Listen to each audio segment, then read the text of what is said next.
Lucas capítulo 1, voy a leer el capítulo completo y luego entonces vamos a ver cómo Dios se manifiesta, cómo Dios acciona a su manera, en su tiempo, con sus propósitos, y vamos a tratar de aprender de todo ello. Lucas capítulo 1. ¿Lo tienen? Ahí está también. Puesto que ya muchos han tratado de poner en orden la historia de las cosas que entre nosotros han sido ciertísimas, tal como nos lo enseñaron los que desde el principio lo vieron con sus ojos y fueron ministros de la palabra, me ha parecido también a mí, después de haber investigado con diligencia todas las cosas desde su origen, escribírtelas por orden, oh excelentísimo Teófilo, para que conozcas bien la verdad de las cosas en las cuales has sido instruido. Hubo en los días de Herodes, rey de Judea, un sacerdote llamado Zacarías, de la clase de Abías. Su mujer era de las hijas de Aarón y se llamaba Elisabet. Ambos eran justos delante de Dios y andaban irreprensibles en todos los mandamientos y ordenanzas del Señor, pero no tenían hijos, porque Elisabet era estéril y ambos eran ya de edad avanzada. Aconteció que ejerciendo Zacarías el sacerdocio delante de Dios, según el orden de su clase, conforme a la costumbre del sacerdocio, le tocó en suerte ofrecer el incienso, entrando en el santuario del Señor. Y toda la multitud del pueblo estaba afuera orando a la hora del incienso. Y se le apareció un ángel del Señor puesto en pie a la derecha del altar del incienso, y se turbó Zacarías al verle y le sobrecogió temor. Pero el ángel le dijo: Zacarías, no temas, porque tu oración ha sido oída, y tu mujer Elisabet te dará a luz un hijo y llamarás su nombre Juan. Y tendrás gozo y alegría, y muchos se regocijarán en su nacimiento, porque será grande delante de Dios. No beberá vino ni sidra, y será lleno del Espíritu Santo aún desde el vientre de su madre. Y hará que a muchos de los hijos de Israel se conviertan al Señor Dios de ellos, e irá delante de él con el espíritu y el poder de Elías, para hacer volver los corazones de los padres a los hijos y de los rebeldes a la prudencia de los justos, para preparar al Señor un pueblo bien dispuesto. Dijo Zacarías al ángel: ¿en qué conoceré esto? Porque yo soy viejo y mi mujer es de edad avanzada. Respondiendo el ángel le dijo: yo soy Gabriel, que estoy delante de Dios, y he sido enviado a hablarte y a darte estas buenas nuevas. Y ahora quedarás mudo, y no podrás hablar hasta el día en que esto se haga, por cuanto no creíste mis palabras, las cuales se cumplirán a su tiempo. Y el pueblo estaba esperando a Zacarías, y se extrañaba de que él se demorase en el santuario. Pero cuando salió no les podía hablar, y comprendieron que había visto visión en el santuario. Él les hablaba por señas y permaneció mudo. Y cumplidos los días de su ministerio, se fue a su casa. Después de aquellos días, concibió su mujer Elisabet y se recluyó en casa por 5 meses, diciendo: así ha hecho conmigo el Señor en los días en que se dignó a quitar mi afrenta entre los hombres. Al 6º mes, el ángel Gabriel fue enviado por Dios a una ciudad de Galilea llamada Nazaret, a una virgen desposada con un varón que se llamaba José, de la casa de David, y el nombre de la virgen era María. Y entrando el ángel donde ella estaba, le dijo: salve, muy favorecida, el Señor es contigo, bendita tú entre las mujeres. Mas ella, cuando le vio, se turbó por sus palabras y pensaba: ¿qué salutación sería esa? Entonces el ángel le dijo: María, no temas, porque has hallado gracia delante de Dios. Y ahora concebirás en tu vientre y darás a luz un hijo, y llamarás su nombre Jesús. Este será grande y será llamado Hijo del Altísimo. Y el Señor Dios dará el trono de David su padre, y reinará sobre la casa de Jacob para siempre, y su reino no tendrá fin. Entonces María dijo al ángel: ¿cómo será esto? Pues no conozco varón. Respondiendo el ángel le dijo: el Espíritu Santo vendrá sobre ti, y el poder del Altísimo te cubrirá con su sombra, por lo cual también el santo ser que nacerá será llamado Hijo de Dios.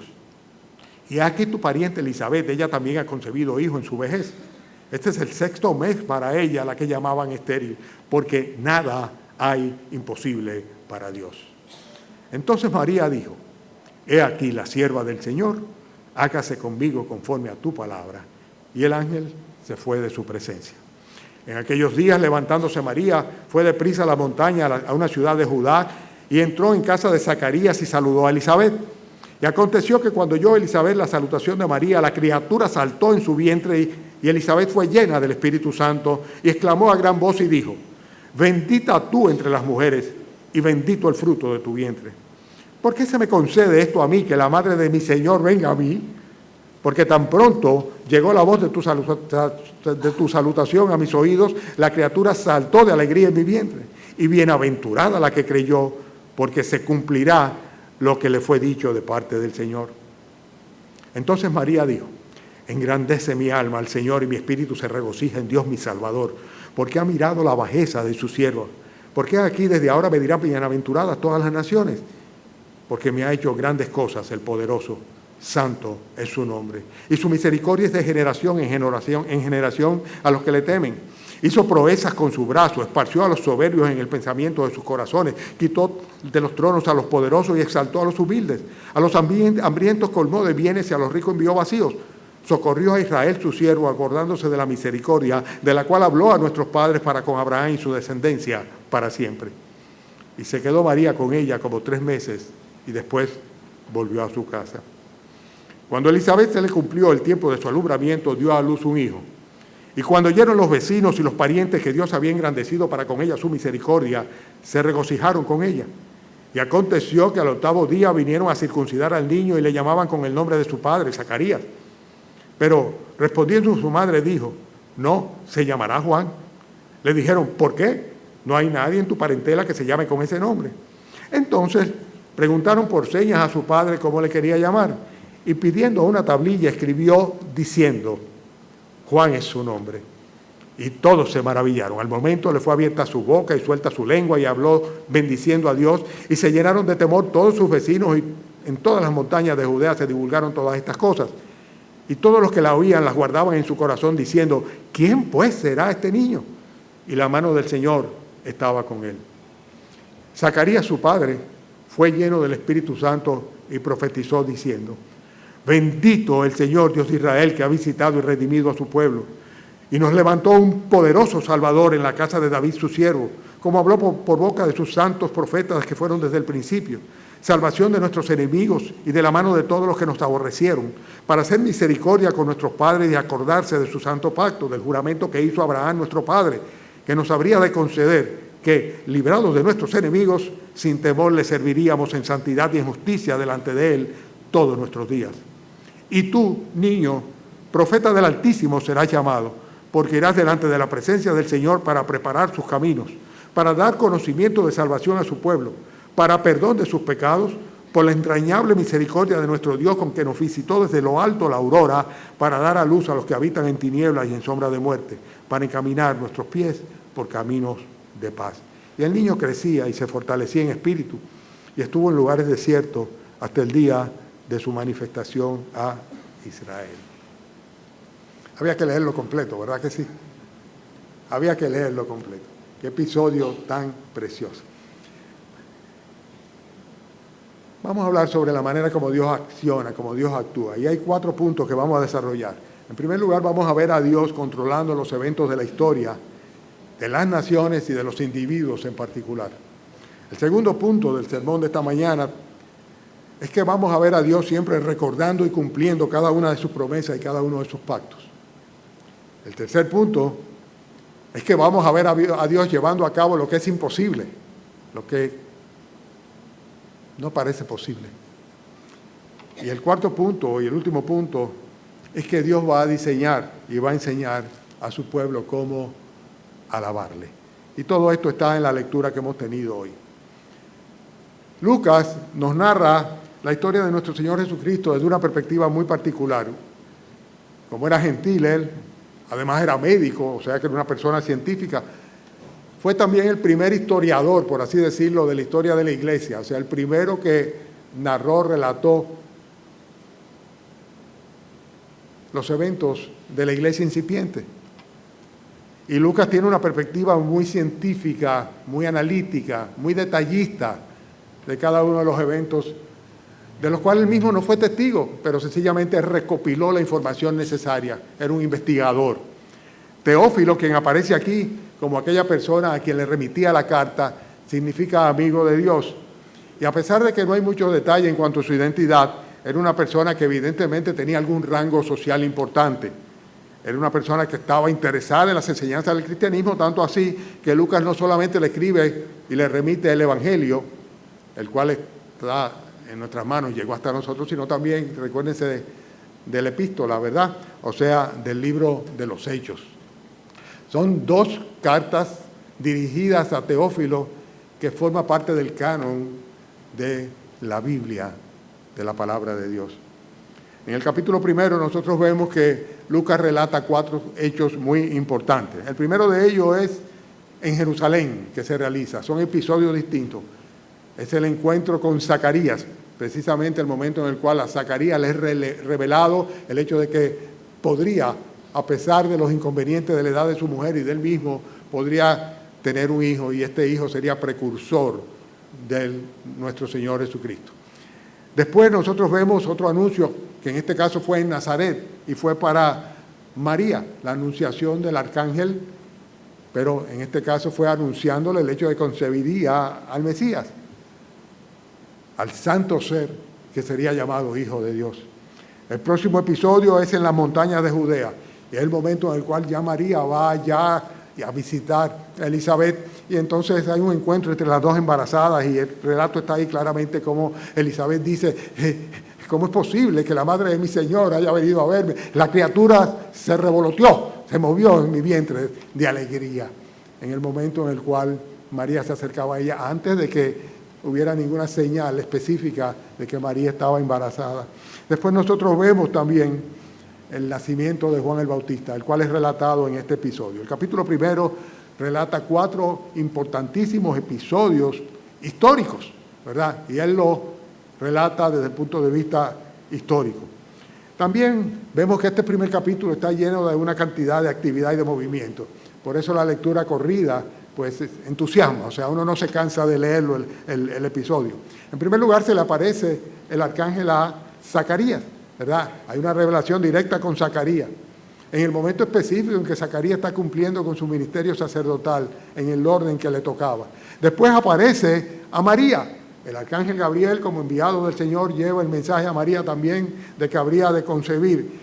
Después vemos el episodio en el cual María, a consecuencia del anuncio del arcángel, pues eleva lo que se conoce como el Magnificat, ¿no? O sea, un cántico de adoración. Y finalmente la profecía de Zacarías y a su vez el cántico de Zacarías. Bien, vemos al Señor manifestándose a través de la historia. En un momento específico, ¿verdad? Cuando el Señor lo determinó, aparece el arcángel anunciando la venida, el cumplimiento de la promesa de la venida del Salvador, del Mesías, nuestro Señor Jesucristo. Realmente Dios está siempre controlando los eventos de la historia de las naciones y también los eventos que suceden en la vida de los individuos. Cada evangelista tiene un enfoque diferente de su evangelio. O sea, enfocan diferentes aspectos de diferentes momentos de la historia. Por ejemplo, Mateo se va fundamentalmente y comienza su evangelio hablando de la genealogía de nuestro Señor Jesucristo. Dice, hijo de David, hijo de Abraham. Capítulo 1, versículo 1. Este es Jesucristo, hijo de David, hijo de Abraham. Pero sin embargo, Marcos comienza su evangelio a partir del momento en el cual el Señor Jesucristo comienza su ministerio. Él dice, el tiempo se ha cumplido, el reino se ha acercado, arrepentíos y creed en el evangelio. En el caso de Juan, lleva el inicio de su evangelio hasta desde antes de la fundación del mundo, como lo hace Génesis capítulo 1, versículo 1, cuando dice, en el principio era el verbo era Dios, el verbo era con Dios, dice, este era en el principio con Dios, ¿verdad? Y después Lucas, por el contrario, lo que hace es comenzar con un anuncio profético. Habían pasado casi 400 años desde el último profeta que había sido Malaquías, ¿no? Que había sido enviado por el Señor a profetizarle a la nación de Israel y con ellos a todas las naciones. Y luego de 400 años de silencio, el Señor pues rompe su silencio y entonces vemos nosotros aquí cómo el relato histórico comienza con el mensaje del ángel a Zacarías. Zacarías terminaría profetizando ciertamente lo que habría de suceder como consecuencia de la visitación del Señor luego de ese tiempo de silencio. Dios siempre está ordenando las circunstancias de los eventos de la historia. Eso tenemos que tenerlo muy claro. Por ejemplo, en el caso de Zacarías, Zacarías le llama el día de la visita, versículo 79, ustedes lo tienen ahí en su Biblia. Tú, niño, profeta del Altísimo, serás llamado, porque irás delante de la presencia del Señor para preparar sus caminos, para dar conocimiento de salvación a su pueblo, para perdón de sus pecados, por la entrañable misericordia de nuestro Dios, que dice, con que nos visitó desde lo alto la aurora, para dar luz a los que habitaban en tinieblas y en sombra de muerte, y para encaminar nuestros pies por el camino de paz. Dios ordena las circunstancias. Hubo un tiempo en el cual el Señor determinó simplemente visitar, como dice acá, dice para visitarnos desde lo alto. O sea, el arranque, la visitación del Señor se habría de producir precisamente luego del nacimiento del Señor Jesucristo, el tiempo en el cual nos visitaría desde lo alto la aurora. Está haciendo referencia como una especie de amanecer para toda la humanidad, y realmente eso es lo que es. O sea, es un nuevo inicio que podemos tener en nuestro Señor Jesucristo, una nueva vida, una salvación anunciada por los profetas y finalmente realizada con la encarnación de nuestro Señor Jesucristo. En el caso de María, es interesante cómo María lo que hace es que exalta con su canto a Dios por el hecho de que estaba cumpliendo con las promesas y el propósito eterno que había tenido. Lo dice claramente en los versículos 50 al 55, ¿verdad? Dice, su misericordia es de generación en generación a los que le temen. Hizo proeza con su brazo, esparció a los soberbios en el pensamiento de sus corazones, quitó de los tronos a los poderosos, exaltó a los humildes, a los hambrientos colmó de bienes, a los ricos los envió vacíos. Dice el versículo 54, socorrió a Israel su siervo, acordándose de la misericordia de la cual habló a nuestros padres para con Abraham y su descendencia para siempre. María, en su canto, exalta a Dios por el hecho de que Dios estaba finalmente cumpliendo con aquello que había prometido. Y ciertamente, Dios ordena las circunstancias. En el momento preciso, Él interviene en la historia de los seres humanos para cumplir el propósito soberano y cada una de las promesas que Él ha hecho a través de su revelación. Dios nunca ha estado ausente en la escena del mundo, nunca lo ha estado realmente. Él tiene un plan, Él tiene un propósito eterno, Él está siempre en control, como solemos decir, para consolar a aquellos que están pasando por alguna situación difícil. Dios está en control, ¿verdad? Y lo está. Y Él cumple con el tiempo y el orden que ha establecido Él. Es un plan eterno, un plan divino. Y ahora es igual. Los hombres han echado a un lado a Dios, no toman en cuenta a Dios, se quieren atribuir responsabilidades, funciones y autoridad que no tienen, pero sin embargo los creyentes sabemos que Dios está soberanamente moviendo los hilos a fin de que cada uno, cada quien, en cada tiempo, en cada momento, cumpla con el propósito eterno de Él. Dios no solamente obra en el orden natural de la historia, en el orden general de la historia de las naciones, sino que también en las circunstancias particulares por las que cada uno pasa. Estamos pasando por una época en la cual la gente tiene mucho temor de una conflagración atómica.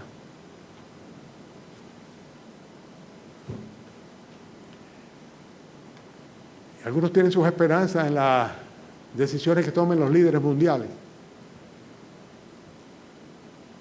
Algunos piensan que depende de ellos. Dios está en control. No va a caer un solo pajarillo en tierra, ni un solo cabello de nuestra cabeza, a menos que el Señor soberanamente decida que sea así. Porque Dios es quien ordena las circunstancias de la vida de los individuos y siempre para cumplir su propósito.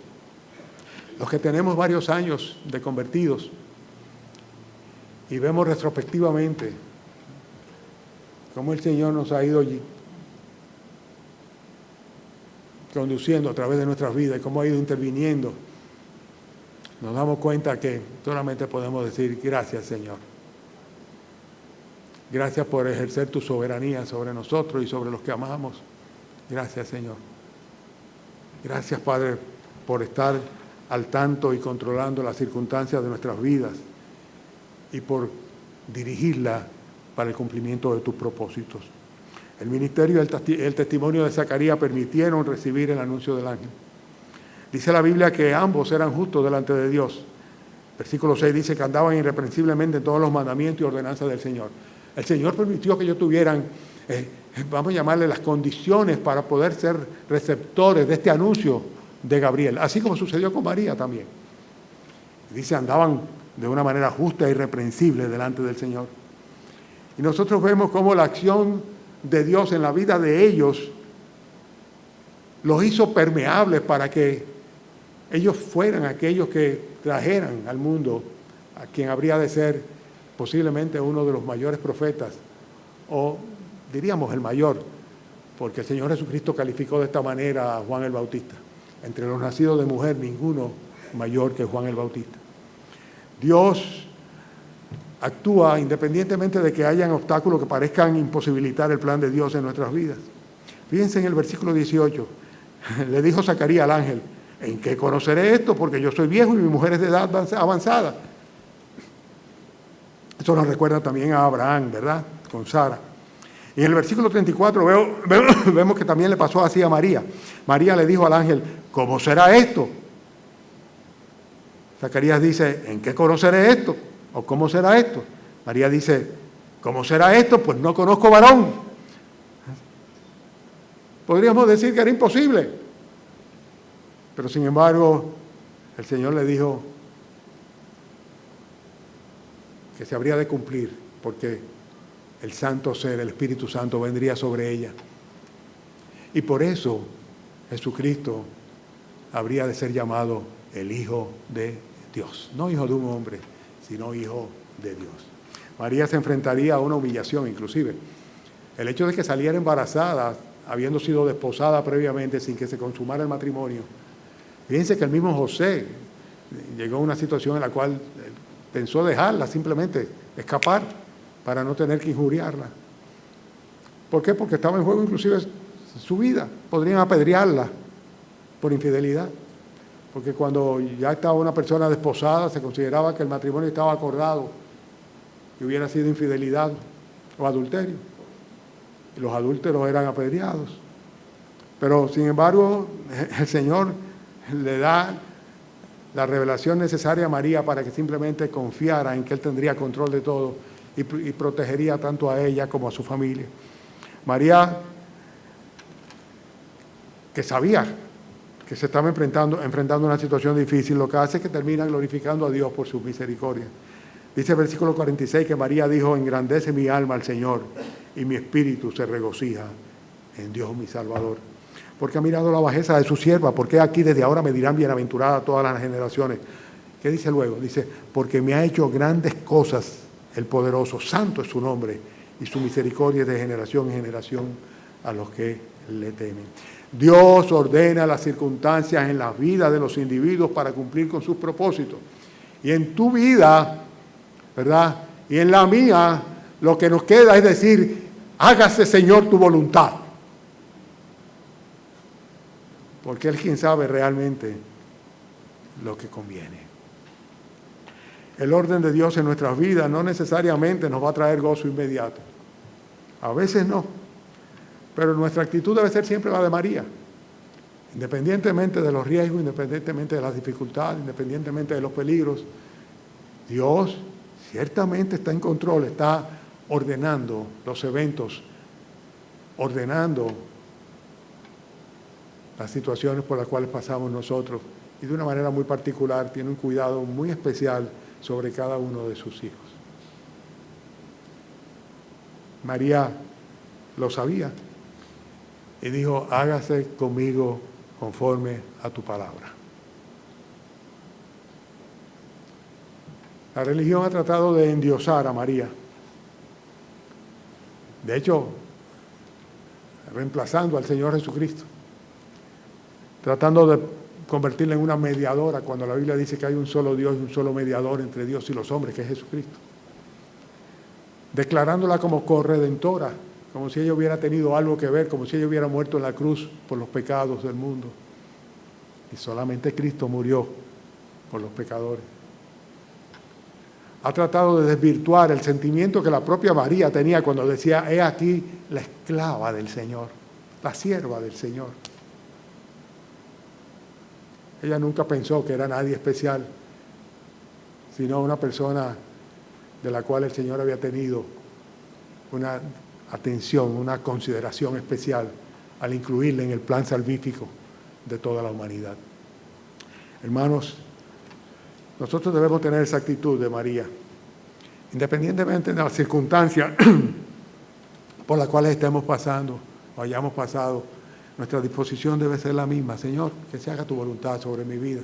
Señor, que se haga tu voluntad sobre la vida de mi esposo, de mi esposa, de mis hijos, de mis nietos, de mis padres, de mis amistades, de mis familiares. Porque saben una cosa, por creativos que seamos, la voluntad de Dios es siempre buena, agradable y perfecta. Debemos confiar en ella. Bueno, estamos en el punto 2 de un mensaje que le falta todavía un poquito. Estamos viendo cómo Dios ha accionado. El primer punto fue cómo Dios controla y actúa en los eventos de la historia de las naciones y de los individuos. Después ahora vamos a ver cómo Dios cumple con sus promesas. Fíjense que Zacarías significa Dios ha recordado y Elizabeth significa Dios es fiel. Y precisamente Zacarías pues lo que hace es que descubre que Dios había recordado las promesas que había hecho, el pacto que había hecho con Abraham y la bendición para Israel y para todo el mundo. En el versículo 54 dice el mismo Zacarías, socorrió a Israel su siervo, acordándose de la misericordia de la cual habló a nuestros padres para con Abraham y su descendencia para siempre. Jeremías dice, eso es lo que ha pasado, simplemente Dios está cumpliendo con su promesa. En el versículo 70, ¿verdad?, la referencia la hace aquí diciendo, como habló por boca de sus santos profetas que fueron desde el principio, salvación de nuestros enemigos y de la mano de todos los que nos aborrecieron, para hacer misericordia con nuestros padres. ¿Y qué dice luego? Dice, y acordarse de su santo pacto. Dios siempre cumple sus promesas. Y aquellos que nos hemos acogido a la gracia del Señor, que hemos confesado nuestros pecados a Él, que hemos abierto nuestros corazones y hemos entregado incondicionalmente nuestras vidas a Él, nuestras almas a Él, nosotros podemos tener la tranquilidad absoluta y total de que luego de haber recibido por la fe a Jesucristo como nuestro Señor y Salvador, arrepintiéndonos de todo corazón y convirtiéndonos a Él, nada ni nadie nos separará del amor de Dios. Él cumplirá su promesa y Él no echa fuera a aquellos que recibe como hijos. Hay tantos versículos que vienen a mi mente y que podría citar en esta ocasión, pero no voy a redundar sobre la misma idea. Hermanos, las promesas del Señor, dice la Biblia, que son en Él sí y en Él amén. Entonces, ¿qué es lo que tenemos que hacer nosotros? Bueno, conocerlas y apelar a ellas. Apelar a ellas. En una circunstancia u otra por la cual estemos pasando en nuestra vida, en nuestra nación, en nuestro mundo, lo que tenemos que hacer es apelar a las promesas que el Señor nos ha legado en su palabra, porque Dios es fiel. Él no puede negarse a sí mismo. Él no puede decir hoy un día y mañana decir otra cosa contraria. Nosotros somos infieles, pero Él es siempre fiel. Él no puede negarse a sí mismo. Si Dios te ha prometido salvarte, si tú le confiesas si tú confiesas a Jesucristo como tu Señor y Salvador, si te arrepientes de todo corazón, Él que ve tu corazón, Él que ve si eres o no genuina, Él va a cumplir con la promesa de perdonarte, salvarte y darte una nueva vida,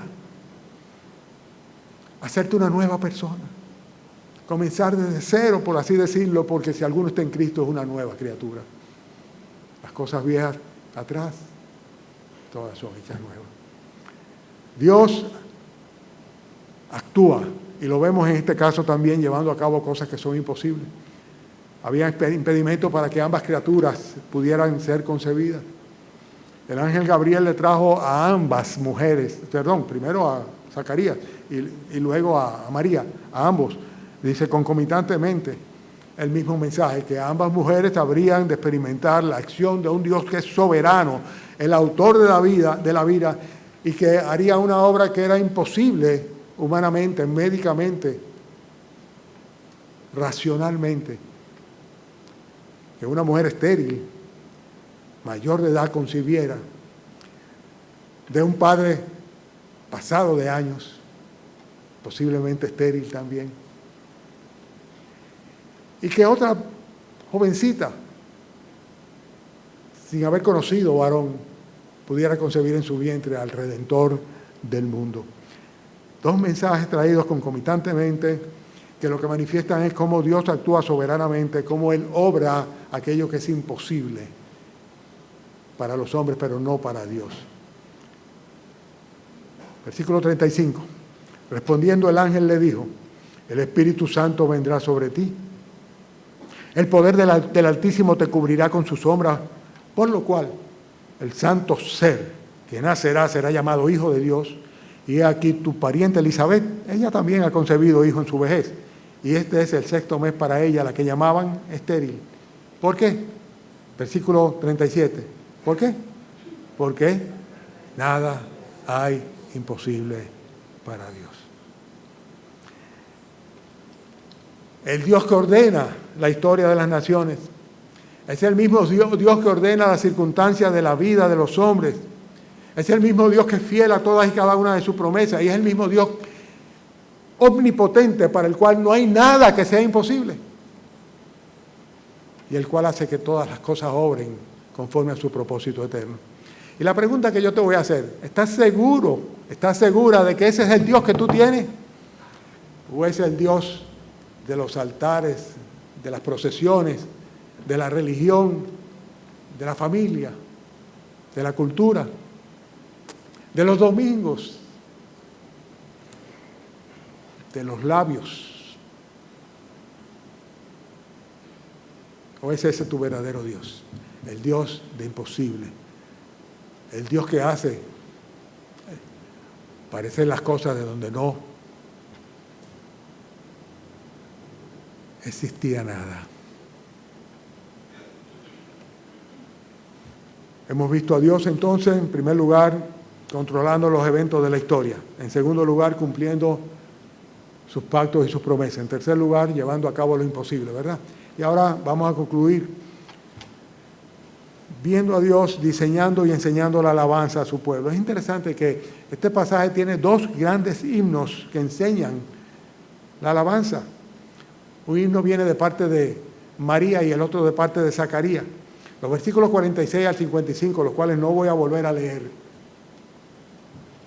es lo que se conoce como el Magnificat de María. Engrandece mi alma a Dios mi Salvador. Es precioso, es precioso. Mi espíritu se regocija en Dios mi Salvador. Engrandece mi alma al Señor. Magnifica, glorifica a Dios porque era su Salvador. María, una mujer escogida por Dios, fue salva por la fe en su Dios, en nuestro Dios. Y el otro es el Benedictus, así se le llama. Está en el versículo 67 en adelante, cuando Zacarías fue lleno del Espíritu Santo y profetizó diciendo, Benedictus, bendito sea el Señor, Dios de Israel, que ha visitado y redimido a su pueblo y nos levantó un poderoso Salvador en la casa de David, su siervo. En ambos casos, esta adoración o esta alabanza son una consecuencia de la llenura del Espíritu Santo. Me pregunto yo si es eso lo que nos falta cuando venimos al templo. Que preferimos ser espectadores del grupo de apoyo o el grupo de alabanza. Y no somos parte del coro celestial que adora y exalta al Señor. Ay, pastor, lo que pasa es que usted no me ha oído cantando, yo canto feo.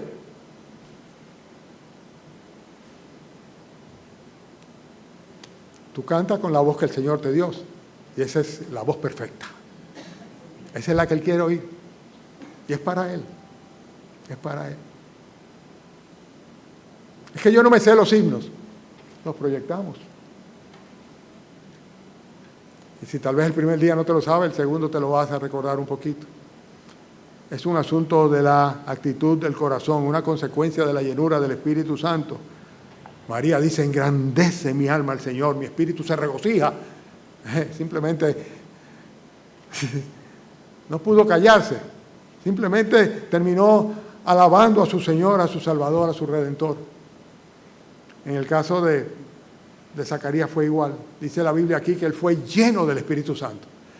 María fue llena del Espíritu Santo, su espíritu se regocijó en el Señor. Zacarías fue lleno del Espíritu Santo y dijo, bendito sea el Dios de Israel. Hermanos, Dios quiere que le adoremos. Recuérdense aquel encuentro entre el Señor y la samaritana cuando le dice que Dios es espíritu y sus adoradores en espíritu y en verdad es necesario que le adoren. Pero requerimos, para llevar a cabo una adoración que agrade al Señor, requerimos de la llenura del Espíritu Santo. Voy a hacer una pregunta que no es indiscreta. Es para ponernos a pensar un poquito. ¿Alguna vez ustedes han estado seguros, seguras? Porque ahora hay que decir seguros, seguras, ¿verdad? De haber experimentado la llenura del Espíritu Santo. De haber experimentado la llenura del Espíritu Santo. Bueno, una primerísima manifestación de ello es nuestra actitud de adoración, de darle gloria al Señor, de alabarle. Nosotros tenemos al Espíritu Santo, si somos cristianos, morando en nuestros corazones. Pero la exhortación no es vana cuando el Señor dice, no os embriaguéis con vino, en lo cual hay disolución, antes bien sed llenos del Espíritu Santo. Y es un proceso que viene, es algo que viene como consecuencia del proceso de la santificación. Cuando la plenitud del Espíritu Santo se manifiesta en nosotros, cuando Él toma control de nosotros, cuando nuestros pensamientos, nuestros labios, y sobre todo nuestros corazones están inclinados a adorarle. Y es una experiencia por la cual deberíamos de pasar todos los días, en algún momento en particular, independientemente de que el Espíritu de Cristo more en nosotros. Pero en nuestra intimidad con el Señor, sentir su presencia en nuestras vidas y ser guiado por Él a la adoración, a la oración, a la reflexión, a la meditación, es algo que debería ser cotidiano para cada uno de nosotros. Nosotros aquí en este pasaje vemos a Dios diseñando y enseñando la alabanza de su pueblo, enseñándole cómo adorar en espíritu y en verdad. Si tienes una fe que no te mueve a la adoración, cuestiona tu fe. Hebreos habla sobre eso. Hebreos advierte sobre eso. Muchas veces nos engañamos a nosotros mismos. Hermanos, concluyo. Estamos hablando de cómo Dios acciona, ¿verdad? Y cómo lo hace, en primer lugar, dirigiendo, gobernando, ordenando los eventos de la historia de las naciones y de los individuos. En segundo lugar, recordando y cumpliendo siempre con todas y cada una de las promesas y de los pactos hechos. En tercer lugar, llevando a cabo cosas que son imposibles para los hombres, pero para Él no es imposible. Llevando a cabo lo imposible. En cuarto lugar, diseñando y enseñando la alabanza que Él espera que su pueblo y la adoración que su pueblo tenga hacia Él. Finalmente, tengo una anécdota aquí que cuenta que en la época en la cual había una segregación racial intensa en los Estados Unidos, hubo alguien que en una reunión dijo, para Estados Unidos no hay esperanza. En otras palabras, no tenían esperanza de que eso cambiara jamás. Y que hubo una señora en el grupo que estaba ahí que le dijo a aquel pesimista, le dijo, ¿y cuándo fue que tú mataste a Dios? ¿Cuándo fue que tú mataste a Dios? A veces pensamos que hay situaciones, hay personas, hay incrédulos, hay infieles, hay peligros, hay enfermedades para las cuales no hay esperanza. Dios es el Dios de la historia. Dios está en control absoluto de todas las naciones y de todos los individuos, de los creyentes y de los incrédulos. Unos destinados a la gloria, la honra y la inmortalidad, y otros a la perdición perpetua. Dios está en control absoluto de la historia. Pero también este capítulo nos muestra que Dios siempre cumple con sus pactos. Sus promesas son en Él sí y en Él amén. Consecuentemente, aprendámonos la promesa del Señor. Es la manera como podríamos decir que podemos doblar el brazo al Señor en un pulso. Decirle, Señor, hay muy buenos ejemplos en la Biblia. Cuando dice la Biblia, entonces Dios se arrepintió. Dios no puede arrepentirse de nada porque no se equivoca. Pero la idea es muy clara, ¿verdad? Dios había advertido y luego de una reacción correcta en obediencia y una apelación a sus promesas, el Señor perdona. Si queremos doblar el brazo de Dios a nuestro favor, tenemos que suplicar a Dios, orar, apelando a sus promesas, y para esto tenemos que conocerlas. Están en la Biblia, están todas en la palabra de Dios.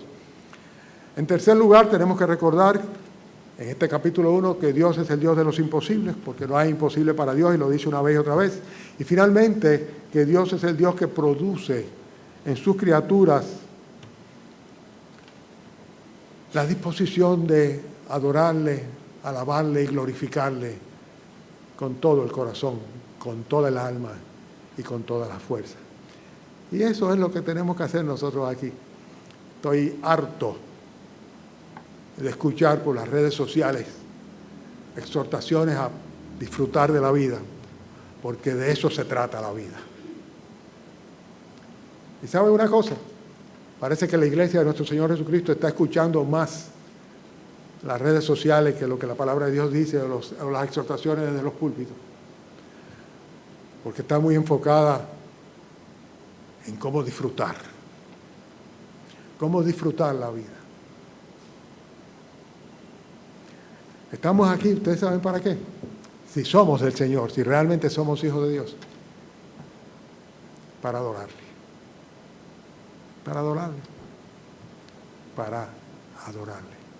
Nuestras vidas deben honrar, no solamente de labios, sino con nuestro testimonio y con nuestra predicación, el nombre de nuestro Señor. Es la única manera como nosotros podremos también constituirnos en instrumentos de Dios para la bendición a otras personas, como lo fue Juan el Bautista y como lo fueron José y María.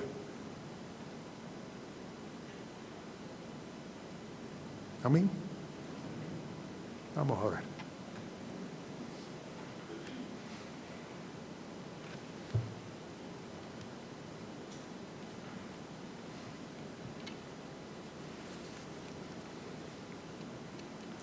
Gracias, mi Señor, por ser quien eres.